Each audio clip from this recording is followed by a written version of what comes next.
صفحہ نمبر 6 دیکھیے گا.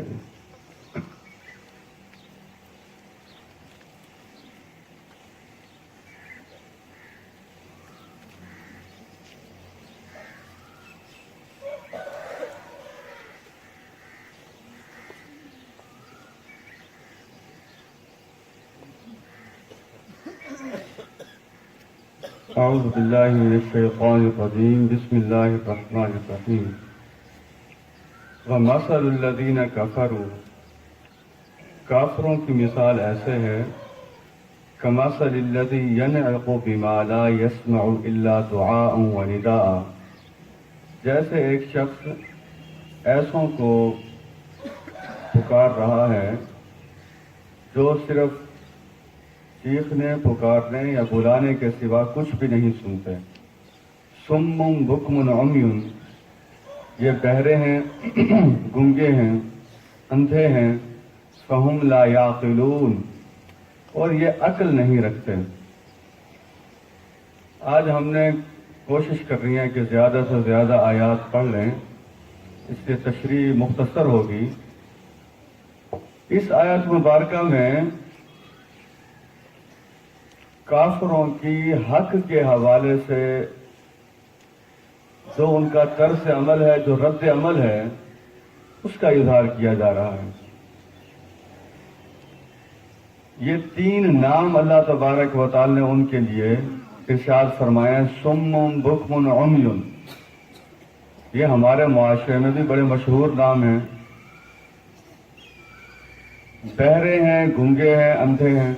سوال پیدا ہوتا ہے کہ کیا واقعی کافر جو ہیں وہ سن نہیں سکتے تھے، یا وہ بول نہیں سکتے تھے، یا وہ دیکھ نہیں سکتے تھے؟ تو یہاں کیا مراد ہے؟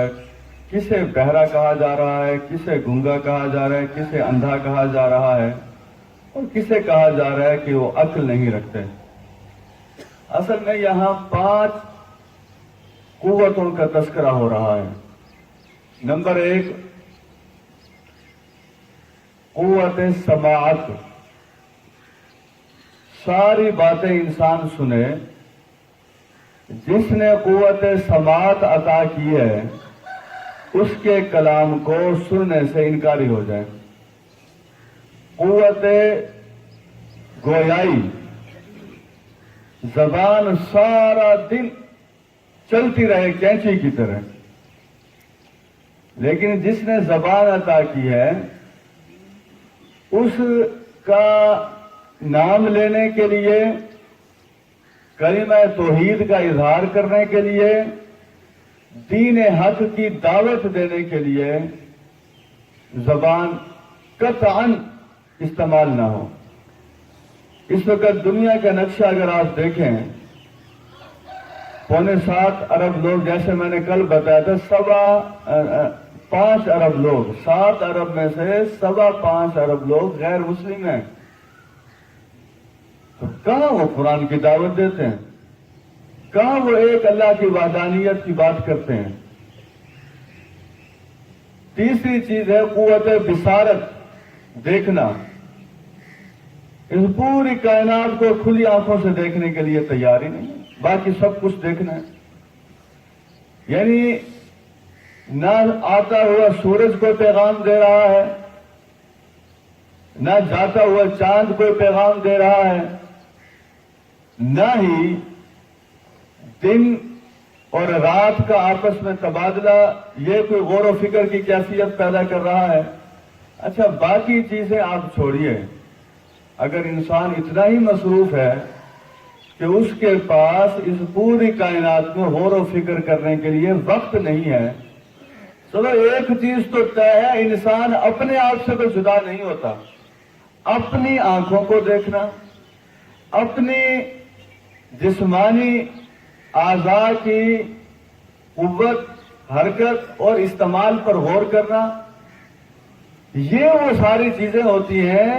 اللہ تبارک و تعالی نے ایک تو نشانیاں یہ رکھی ہیں کائنات کے اندر، انہیں کہا جاتا ہے خارجی علامات. ایک ہے داخلی علامات. اب نہ خارجی علامات کی طرف توجہ ہے، نہ ہی داخلی علامات کی طرف توجہ ہے. جو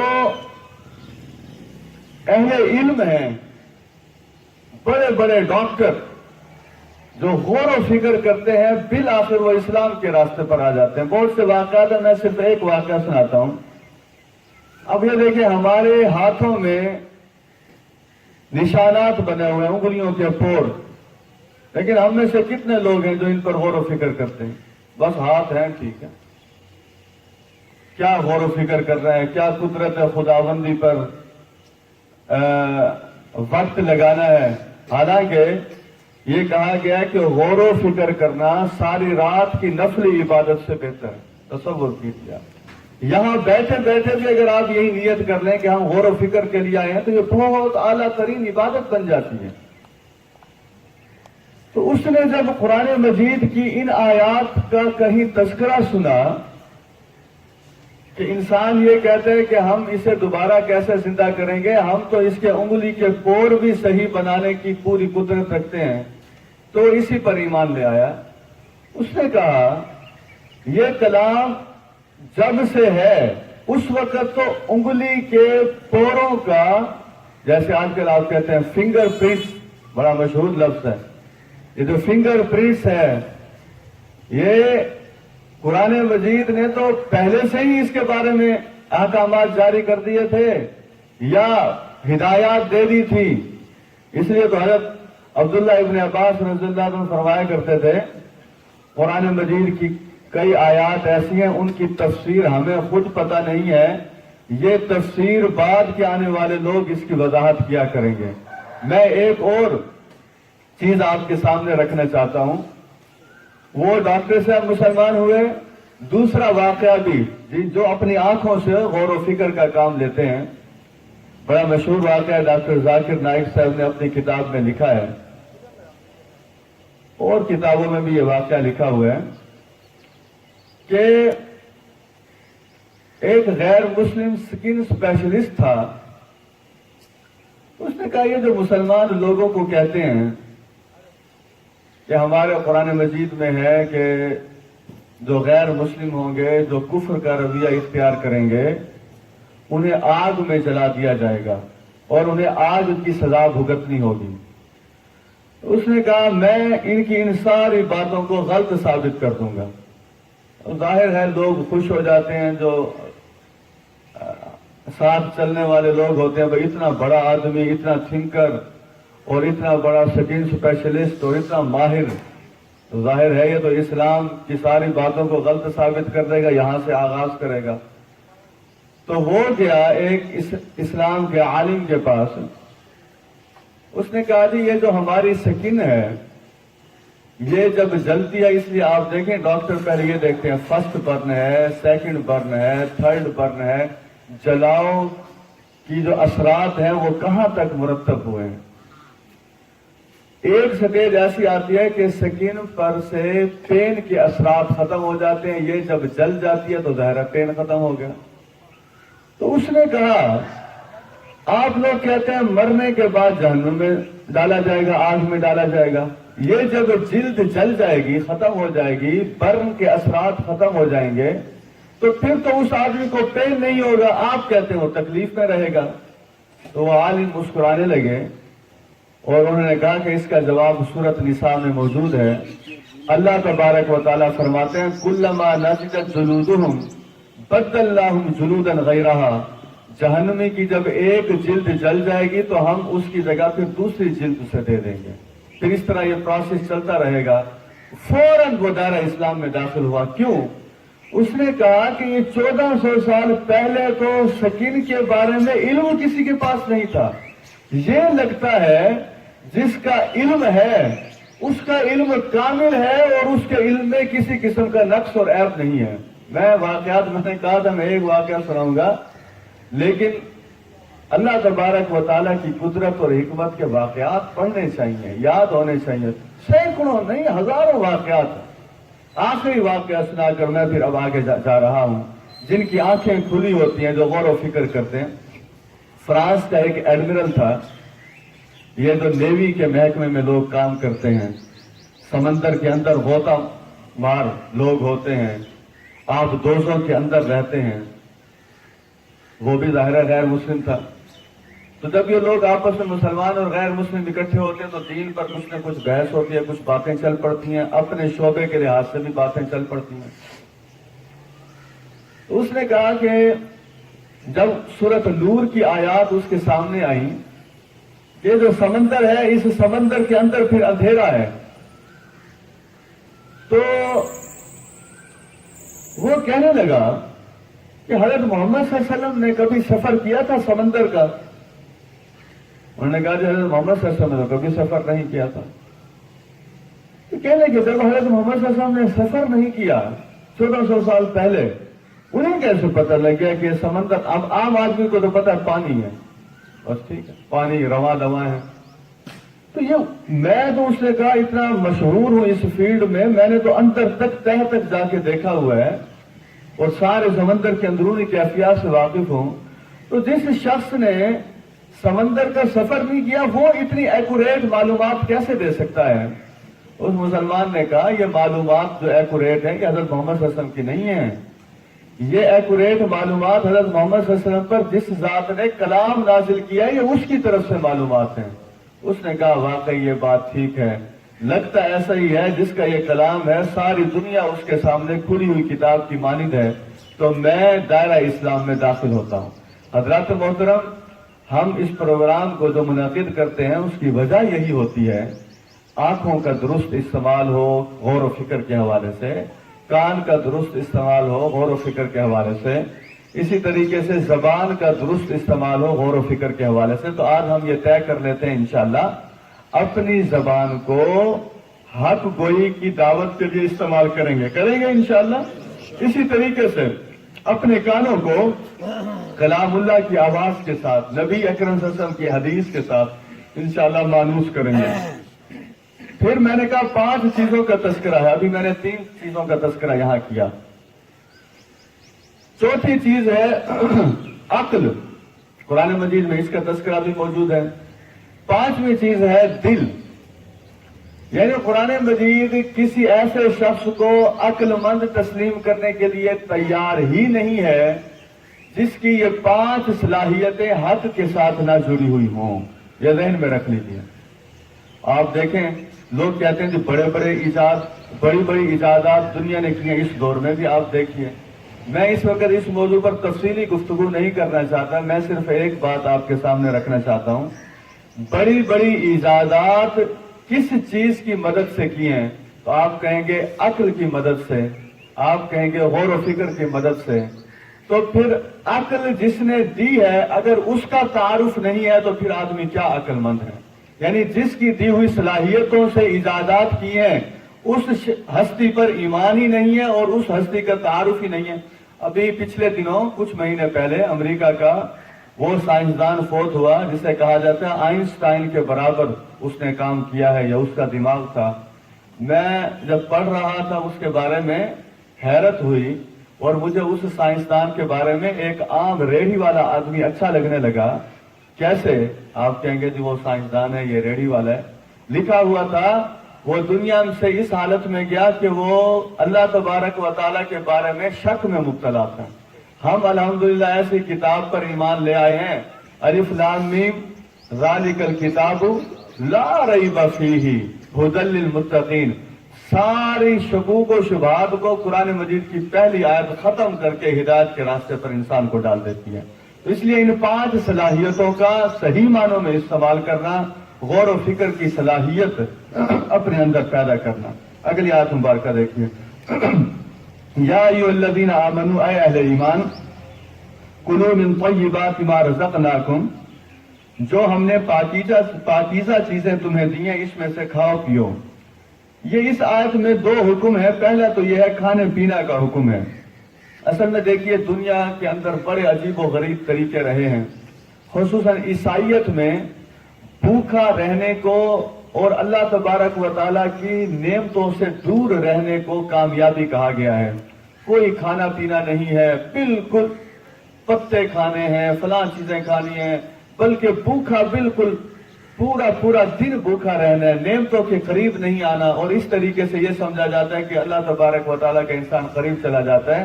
ایسی بات ہرگز نہیں ہے۔ اللہ تبارک و تعالیٰ نے، آپ دیکھیے یہ جو یہاں فرمایا کہ کھاؤ جو ہم نے تمہیں رزق دیا ہے، سچی بات یہ ہے روزانہ جو دسترخوان ہمارے گھروں میں بچتا ہے، بلکہ میں اس زمین کو، پوری زمین کو دسترخوان سمجھتا ہوں۔ آپ دیکھیے کتنے بڑے بڑے کھیت ہیں، چارہ وہاں نظر آ رہا ہوتا ہے، وہ چارہ کس کی خوراک ہے؟ جانوروں کی۔ اب ان جانوروں کو آپ لٹکا ہوا دیکھیں۔ میں آج کہتا ہوں ہمیں غور و فکر کی اگر ہمارے اندر جذبہ ہو، میں تو اپنے معصوم شاہ روڈ پہ دیکھ کر سبحان اللہ پڑھتا رہتا ہوں، الحمدللہ پڑھتا رہتا ہوں کہ کمال ہے اللہ تبارک و تعالیٰ کی کبریائی۔ چھوٹا سا ایریا ہے، ہر 3 منٹ کے بعد میں کساب کی دکان کو دیکھتا ہوں تو گوشت لٹکا ہوا ہوتا ہے۔ وہ اللہ تبارک و تعالیٰ کی تخلیق کا منہ بولتا ثبوت ہے۔ یہ بڑا گوشت ہے جی، یہ چھوٹا گوشت ہے جی، یہ جی چکن ہے۔ یہ بڑے چھوٹے اور چکن کا خالق کون ہے؟ اللہ تبارک و تعالیٰ۔ اس لیے انسان پھر جب ان چیزوں پر غور و فکر کرتا ہے، اللہ تبارک و تعالیٰ کی کبریائی اور عظمت اس کے دل میں اترتی چلی جاتی ہے۔ نبی اکرم صلی اللہ علیہ وسلم سے پہلے عرب کے اندر ایک شخص گزرا، حضرت زید بن عمرو۔ حضرت زید رضی اللہ تعالیٰ عنہ، عرب کے سارے لوگ بت پرست تھے۔ جب وہ کھانا کھایا کرتے تھے جیسے ہم پڑھتے ہیں بسم اللہ الرحمن الرحیم، جب وہ کھانا کھاتے تھے وہ اپنے بتوں کا نام بھی ساتھ لیتے تھے، بتوں کے نام پر ذبح کرتے تھے، پھر بتوں کے نام سے کھانا شروع کر دیتے تھے۔ تو جب حضرت زید کبھی کسی دعوت میں ہوتے تھے تو جب انہیں پتہ لگتا تھا یہ جو جانور ذبح کیا گیا اس پر بت کا نام لیا گیا ہے، اسی طریقے سے کھانا کھاتے وقت جب وہ سنتے تھے کہ بتوں کا نام لیا جا رہا ہے وہ کھانا نہیں کھایا کرتے تھے۔ صحیح بخاری میں حدیث ہے، اب آپ ذرا غور کیجئے، دیکھیں غور و فکر کرنے والا آدمی کیسے آگے نکل جاتا ہے۔ پورے عرب میں یہ آدمی سارے سرداروں سے اور سارے لوگوں سے آگے نکل گیا۔ نبی اکرم صلی اللہ علیہ وسلم کا زمانہ تو اس نے ملا، لیکن اللہ تبارک و تعالیٰ کے رسول کی رسالت سے پہلے یہ فوت ہو گیا تھا۔ اس کے ذرا 3 جملے سن لیجئے۔ عرب کے اندر ظاہر ہے جانوروں کا زیادہ کھانا پینا، جو بھیڑ بکریاں اونٹ ہیں یہ زیادہ ہوا کرتے تھے، تو وہ پھر لوگوں سے سوال کرتا تھا۔ وہ کہتا تھا لوگوں یہ جو تم بت کا نام لے رہے ہو کھانا کھاتے وقت، یہ بتاؤ اس بکری کو کس نے پیدا کیا؟ لوگوں کے پاس کوئی آدمی یہ کہہ سکتا ہے؟ آج بھی کوئی نہیں کہہ سکتا۔